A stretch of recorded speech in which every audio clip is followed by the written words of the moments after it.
రోమహర్షణుని యొక్క కుమారుడు ఉగ్రశ్రవసుడు ఆయన పేరు. ఆయన్ని సౌతి అంటారు. రోమహర్షుడిని కుమారుడైనటువంటి ఈ ఉగ్రశ్రవసుడు ఆ నైమిషారణ్యానికి వచ్చాడు. మళ్ళీ నేను మీతో ఒక 2 మాటలు ప్రస్తావించవలసి ఉంటుంది. ఆయన ఎవరు అన్నది, అక్కడికి ఆయన ఎందుకు వెళ్ళవలసి వచ్చింది అన్నది నేను చెప్పవలసి ఉంటుంది కదా. ఆ వచ్చిన ఉగ్రశ్రవసుని యొక్క తండ్రి గారి పేరు రోమహర్షణుడు.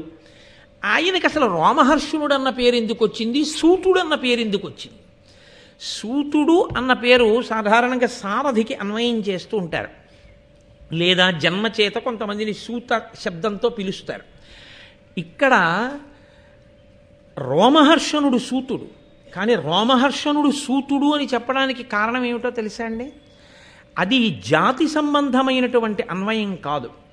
మీకు కాశీఖండంలో దీనికి సంబంధించినటువంటి రహస్యాన్ని ప్రస్తావన చేస్తారు. పృథు మహారాజు గారు ఒకానొకప్పుడు ఒక పెద్ద యజ్ఞం చేశాడు. ఆ యజ్ఞగుండంలోంచి ఒక మహాపురుషుడు ఆవిర్భవించాడు. అగ్నికుండ సముద్భూత సూత నిర్మలమానస.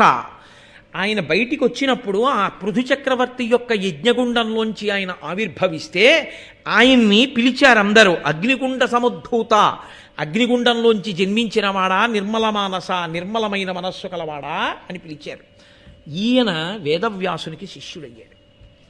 శిష్యుడై పురాణ వాంగ్మయాన్నంతటినీ కూడా, అష్టాదశ మహాపురాణములనన్నింటినీ కూడా వేదవ్యాసుడి వలన ఉపదేశంగా పొందాడు. పొంది ఈ పురాణములనన్నిటినీ కూడా ప్రవచనం చేయడమే తన యొక్క ప్రధాన ధ్యేయంగా పెట్టుకున్నాడు.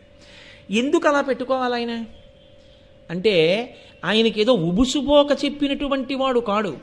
ఆయన దేనికి చెప్పుకున్నాడు ఈ పురాణాన్ని అంటే, ఆయన చెప్పేటప్పుట పొంగిపోయి ఆ కథలో తాను లీనమైపోయి ఎంత పరవశించిపోయేవాడంటే, లోపల తాను ఏ ఘట్టాన్ని వర్ణిస్తున్నాడో ఆ ఘట్టాన్ని తాను దర్శనం చేసి పరవశించి చెప్పేవట.